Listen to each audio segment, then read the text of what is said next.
Hello everyone. Today we'll be talking about the new dev update that Riot Games has released for Valorant. And this one is quite intriguing for me because the title is specifically talking about the community health. So let's dive right into it so we don't spoil anything because I haven't watched this one yet. So let's dive right in and let's see. Hey everyone, I'm Anna and I'm the studio head for Valorant, and I'm here to chat a bit about player behavior in the game. Player Since launching behavior. Val, especially with the addition of voice comms, we've known that fighting in-game harassment was going to be both something we needed to prioritize and also would be one of the most challenging issues that we would face. We've been working on systems and technologies, and we actually have been making a lot of progress, but having large global player communities presents unique challenges, evolving challenges. So we have to be ready and willing to re-examine things and hold ourselves accountable when things are not meeting our community's expectations. And that's exactly what we've been doing. I've spent the last couple of weeks reviewing player logs, looking at penalty escalation paths, discussing player behavior philosophies, seeing where they're working and where we absolutely need to do better. It's not the first time I've had to do this. It will not be the last. It's important work, but it's not always easy work. I'm a human and a parent and a caregiver and a team lead, and in almost every aspect of my life, I feel this deep responsibility to protect people, and this is no different. The responsibility of protecting our community of Valorant players is one I take very personally, and I can tell you that very often it can feel like I've failed in that responsibility. Player behavior is a complex problem space. Our systems cannot catch everything. They require constant attention and tweaking and improvement. Sometimes it has to be painfully manual or dependent on our players reporting things and on our processes staying well-tuned. And sometimes tech that has the potential to be a game changer takes longer than you want to work. All the things we say at Riot on the topic of player behavior are true. I want to assure you that Riot has always taken this seriously. That's been true ever since we launched League of Legends. But at the end of the day, there are still some people in this world who want to take out their insecurity or their bad day or their hate or their whatever on some stranger through their computer screen. So we work harder, we take steps forward, but here's the part I can't shake. In almost all cases, someone gets hurt in the process of making these systems better. Too often, it takes someone experiencing the worst behaviors, something egregious, something painful, something threatening, for us to better understand where the gaps in our systems and processes are. And that's exactly what we're experiencing and addressing right now. Okay. But I also want to make sure that I say this out loud. We have no room for these types of behavior in our game or in our community. Valorant is a team game. It's better played as a team. The strats are better, all of it's better. When you tell someone to just mute comms to avoid harassment, you are essentially putting the harassed person in a position to not communicate, to compromise how they want to play the game to accommodate you. Muting is a tool for people who choose to use it, not something that is there to justify bad behaviors. Competitive games need to have room for banter. We believe this, and I do understand the fear. The fear that we will sanitize gaming by over-addressing these issues. We have no interest in doing that. That's not what we're talking about here. But we do believe that a person should not be in a position to have to grow a thicker skin or whatever other unhelpful suggestions have been thrown out there just to avoid threats of violence or literal hate speech. There's no room in our community for the most egregious behaviors, and we're not going to compromise on that point. If you need to make truly evil statements under the guise of regular shit talk to enjoy gaming, then please play something else. We won't miss you. Val community, we can't stop them from opening their mouths and saying something awful. I wish we could, but we can't stop that part. What we can do is help escort them out of our game spaces. We do some of this already. The vast majority of the time when someone says something out of line and gets reprimanded, they learn as a result of our feedback systems. They keep playing, they rarely repeat offend. The number of players who exhibit these behaviors are not the majority, I assure you. In fact, they are a very small fraction of our player base. Yeah. However, it has definitely become clear to us that our existing penalties are not doing enough right now to remove the most disruptive players from Valorant in an efficient manner. So here's what we're going to do. First, over the next 30 days, we'll be finalizing updates to our existing policies. This will allow us to issue more severe penalties and faster, with a focus on the most severe behaviors, things like hate speech, severe sexual content, and threats of violence, which have no room in our game. And we will continue to adjust those categories when and where it's needed. Second, we need stronger tools to deal with a broader spectrum of harmful player behavior, and so we're introducing new actions. This will include penalties ranging from temporary bans to permanent bans, all the way up to and including hardware bans for our worst offenders. Hardware bans are an extreme form of punishment, so we will apply them only in the most extreme cases. Yeah, the hardware ban is very, very, very, very hard to deal with. I mean, some of players can do or can bypass that, but the thing is, it is very hard to deal with, and getting banned for harassment or speech or any verbal misconduct and getting permanent ban and your hardware ban, that is not very acceptable. They will definitely regret that if they get banned with that. And I have experiences with that too, so I was just laughing it off, but I know those players, the ones that they are talking about the just mute comms. I mean, it's just the payoff of it's just the byproduct of having toxic teammates, players. That's why other players suggest to just mute comms, because in the end of the day, that's all that they could do to prevent that. We can't really rely on the developers to, to categorize the players based on their personalities. So you will experience that. It's that either you mute your comms or get used to it. I'm not saying that it's okay, just like what Riot said.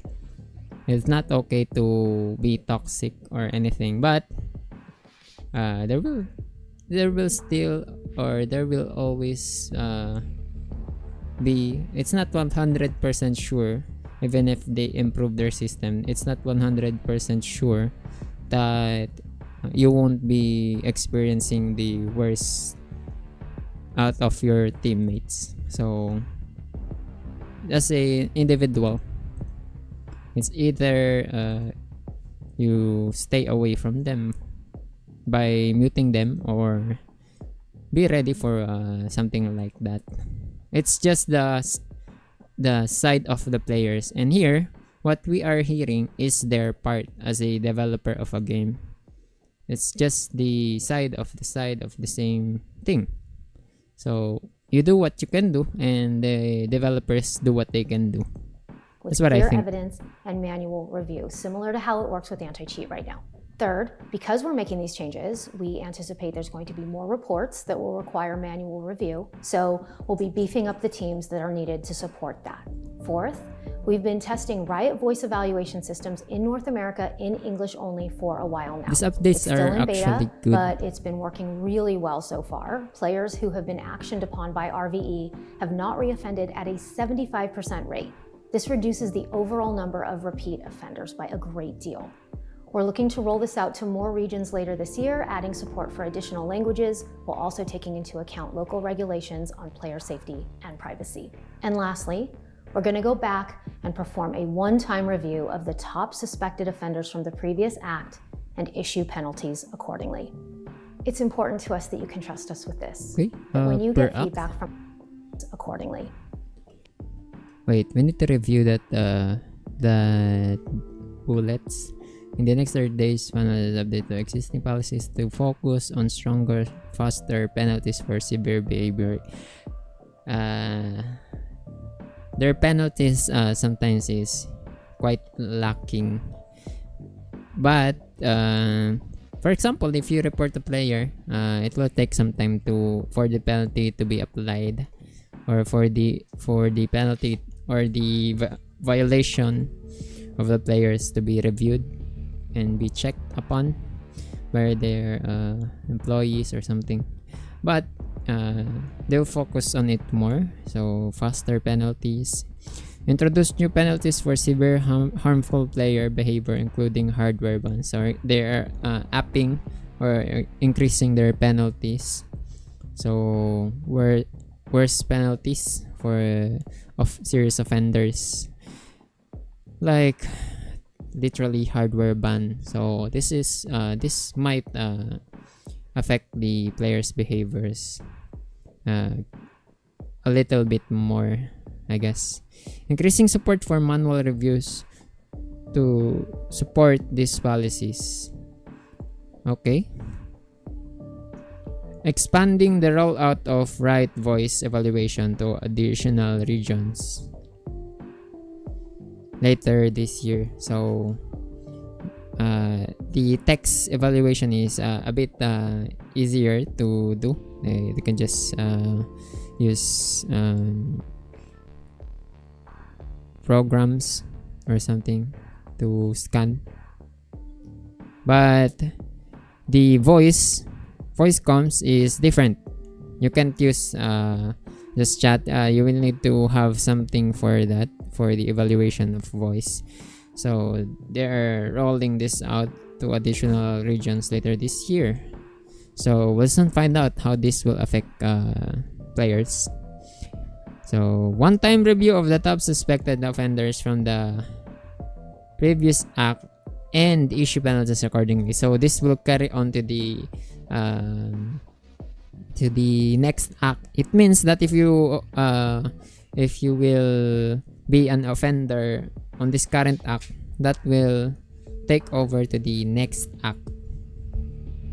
So this means you will have to be better. It's just like that, better in time. So a lot more stricter, and it will take time. It means you have to be actually getting better at using the comms, and you're not just cooling off if you get caught. So this is an improvement for the long run. So let's continue. Stop suspected offenders from the previous act and issue penalties accordingly. It's important to us that you can trust us with this, that when you get feedback from a report, that you can trust that something happened in a timely manner and with the right severity. I'm hopeful that these updates should be a positive step in earning that trust, and I don't think we should stop there. Penalties and punishments, they do work after the fact, but we do think there are ways that we can be more proactive, investing in systems and designs that create an environment where things like comms harassment are less likely to happen in the first place. So more on that to come. Look, I know this message is intense, so let me say this. This is not just about preventing the worst. The goal is to make it so that the people who want to play Val are able to love playing Val. It's about promoting the best in each of us. It's about ensuring that people can share in the joy of the matches won and the tough losses and the amazing feeling of community that gaming can create. I want to thank you for the time. We're on this journey together, and despite the challenges, I know that the future we're building is bright and worth every effort. Thank you, everyone. Speaking of being proactive, why not give gun buddies to those that report actually toxic players? Just something that came out of my mind. And one good thing to point out is that if they are becoming more strict on the punishments, on the penalties, they have to make sure that they are pointing on the right players. What I mean is that the reports and the reviews and the penalties are going to the right player. Sometimes other players get banned or get penalties that they do not deserve when they are being mass reported by pre-mades or something like that. So it's just my point of view in these things. So this is a rather heavy topic. I wouldn't dive in more on this one. I don't have anything bad to say about this. This is a good approach, although they would need, like I said, they would need to widen their perspective onto this one, and their direction is not that I can say that it's bad. It is actually good, but if they forget to widen their perspective or take a look at the other side of the players, that would mean something that is very negative. So penalties for the offenders and rewards for those that are doing good, and not the other way around. So let's hope that their updates on the community keeping our community healthy is going on the right path. So let's do hope for that. So what do you think about this topic? If you know something, or if you have comment about this topic, please don't forget to comment down below. If you like the video, please don't forget to like and subscribe. And see you guys on the next feed. God bless us all.